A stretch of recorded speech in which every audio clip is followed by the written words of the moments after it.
সুপ্রিয় দর্শক আসসালামু আলাইকুম। এসটি কিচেন ব্লগ থেকে সবাইকে জানাচ্ছি অনেক অনেক স্বাগত। আশা করি যে যেখান থেকে আমার আজকের ভিডিওটি দেখছেন সবাই অনেক ভালো আছেন। আজ আমি কুরবানি ঈদের মাংস দিয়ে কাবাব তৈরি করব। আমার ছেলেরা এই কাবাব খেতে ভীষণ পছন্দ করে। এখানে 1 কাপ পরিমাণ বুটের ডাল হবে নিয়েছি। ডালটাকে এখন আমি ভিজিয়ে রাখবো। এরপর আমি 1 কেজি পরিমাণ গোশ ভিজিয়েছি। গোশটা ছেড়ে দিলে এখান থেকে আমি বেছে বেছে, এই তো গোশটা ভিজে গেছে। এখান থেকে বেছে বেছে আমি সলিড গোশগুলো তুলে নিচ্ছি। আর এই গোশের মধ্যে অনেকটাই চর্বি রয়েছে, চর্বিগুলো বাদ দিয়ে সলিড গোশগুলো নিতে হবে। এখানে আমি 1 কেজি হবে গোশ বের হয়েছে। এবার এর মধ্যে এই ডালটাকে দিয়ে দিব। ডালটা ফুলে অনেকটাই বেশি দেখাচ্ছে, আসলে এতটুকু গোশের জন্য ডালটা ঠিক আছে। এখানে আমি দিয়ে দিচ্ছি দারচিনি 4-5 টুকরো, আর দিলাম 2টা লং বেশি দেওয়া যাবে না, লংয়ের গন্ধটা খুব স্ট্রং হয়। দিয়ে দিলাম কিছু সাদা কালো মিলানো গোলমরিচ আর 4টি এলাচ। এখানে স্টার মশলা আছে, মশলাটা একটু ভাঙা আছে, ভাঙাটা আমি দিয়ে দিচ্ছি। এখানে হচ্ছে কালো এলাচ, আমি এলাচের ভিতরের বীজগুলো ছাড়িয়ে দিলাম। আর দিলাম সামান্য পরিমাণ জায়ফল, আর দিয়ে দিলাম কিছু শুকনো মরিচ, আর দিয়ে দিচ্ছি 1.5 চামচ হলুদের গুঁড়ো, সামান্য পরিমাণ মরিচের গুঁড়ো, স্বাদ মতো লবণ, দিয়ে দিচ্ছি 2টি পেঁয়াজ কুচি, 5-6 কোয়া রসুন, আর একটু পানি দিয়ে এগুলোকে ভালোভাবে নেড়েচেড়ে আমি সিদ্ধ হওয়ার জন্য চুলায় বসিয়ে দেব। আর পানিটা অল্প দিতে হবে, যেহেতু প্রেসার কুকারে দিচ্ছি খুব সহজেই সিদ্ধ হয়ে যাবে।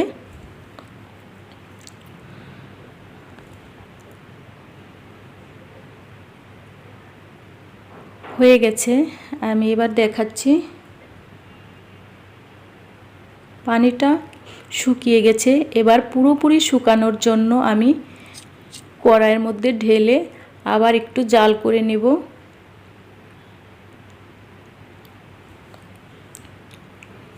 এটাকে খুব শুকনো করে নেড়েচেড়ে জাল করে নেব। আর দেখুন গোশটা একবারে তুলোর মতো নরম হয়ে সিদ্ধ হয়ে গেছে। যতটা সম্ভব শুকনো করে নিতে হবে। এই তো দেখুন শুকনো করে নিয়েছি। এবার এটাকে আমি হাত দিয়ে খুব ভালোভাবে মুথে নেব।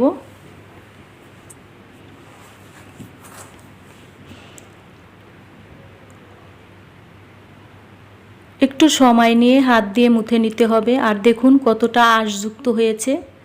আর এই গোশটা যদি একবারে গলে যায় খেতে কিন্তু ভালো হয় না। এরকম আঁশযুক্ত থাকলে তখন খেতে কিন্তু অনেক ভালো লাগে।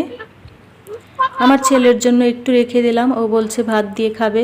আর ভিতর থেকে আস্ত মশলাগুলো আমি তুলে ফেলে দিয়েছি। এবার দিয়ে দিচ্ছি পরিমাণ মতো পেঁয়াজ কুচি আর কিছু কাঁচামরিচ কুচি, দিয়ে দিলাম সামান্য পরিমাণ আদা রসুন অল্পই দিলাম, তা না হলে কাঁচা গন্ধ আসবে। আর দিয়ে দিয়েছি এর মধ্যে জিরার গুঁড়া। আর এখন দিয়ে দিচ্ছি পাউরুটিগুলো শুকনোই দিলাম। আপনারা চাইলে পানি দিয়ে ভিজিয়ে পানি নিংড়ে তারপরে দিতে পারেন, তো আমি শুকনো দিলাম। এতে করে কাবাবগুলো একদম পারফেক্ট হয়, তেলে ভাজার সময় কোনো রকম খুলে যায় না। তো দেখুন এই যে কত সুন্দর হয়েছে। আমি এবার কাবাবের শেপ দিয়ে নেব। তো এই কাজটা 2 হাত দিয়েই করতে হবে, 1 হাত দিয়ে ভালো হয় না।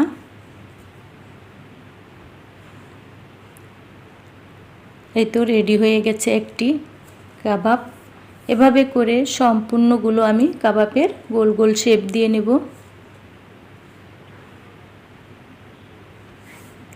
এই তো দেখুন সবগুলো কাবাব আমার হয়ে গেছে। এবার কালো প্লেটেরগুলো আমি ফ্রিজে রেখে দিব, আর বাকি কড়ারগুলো আমি ভেজে নেব। তো ফ্রিজে রেখে দিয়ে একটু শক্ত হলে আমি একটি বক্সে ঢুকিয়ে রাখবো। এগুলো এখন ভাজতে যাচ্ছি। তো আমি প্রথমে ভেজে দেখব যে কাবাবগুলো ছেড়ে দেয় কিনা। যদি ছেড়ে দেয় তাহলে আমি ডিম দিয়ে ভাজবো, আর যদি ছেড়ে না দেয় এইভাবেই ভেজে নেব। তো কাবাবগুলো একদম পারফেক্ট হয়েছে, কোনো রকম ছেড়ে যায়নি। তো যেহেতু আমার কারেন্টের চুলা, তাই এই কড়াইটা একটু উঁচু টাইপের, তো এখানে সব দেওয়া যাবে না, আমি একটু কম কম দিয়েই ভেজে নিচ্ছি। যেহেতু এর মধ্যে ডিম দেওয়া আছে তাই তেলগুলো থেকে ফেনা ফেনা ছাড়ছে, তো এটা কোনো ব্যাপার না। তো এই তো দেখুন কত সুন্দর কালার হয়েছে। তো আমি এবার তুলে নেব।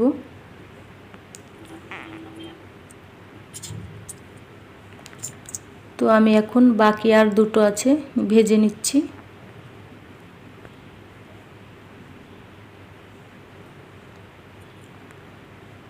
আমার দুই ছেলে, ওরা খুব পছন্দ করে কাবাব খেতে, তো আমার ছেলেদের জন্যই বানানো। দেখুন কতটা পারফেক্ট হয়েছে। তো আমার বাসায় ছেলে এই গাছ লাগিয়েছিল, ওখান থেকেই আমি 3টে পাতা ছিঁড়ে নিয়ে এসে সাজিয়েছি একটু সুন্দর দেখার জন্য। কেমন হয়েছে আপনারা প্লিজ কমেন্ট করে জানাবেন। আর এখানে আমরা খাওয়া দাওয়া করছি। এখানে বাচ্চারা পোলাও খাচ্ছে আর আমি ভাত খাবো। তো আমার ভিডিওটি ভালো লাগলে সবাই লাইক, কমেন্ট এবং সাবস্ক্রাইব করে আমার পাশে থাকবেন। এখানে আমি রেখে দিয়েছিলাম, এগুলোকে একটু শক্ত করে নিয়েছি, এখন কন্টেনারে ভরে নেব। আর এইভাবে 2 মাস পর্যন্ত রেখে খাওয়া যাবে, যখন খুশি তখন আপনি ভেজে নিতে পারবেন। সবাই ভালো থাকবেন, সুস্থ থাকবেন। আল্লাহ হাফেজ। আসসালামু আলাইকুম।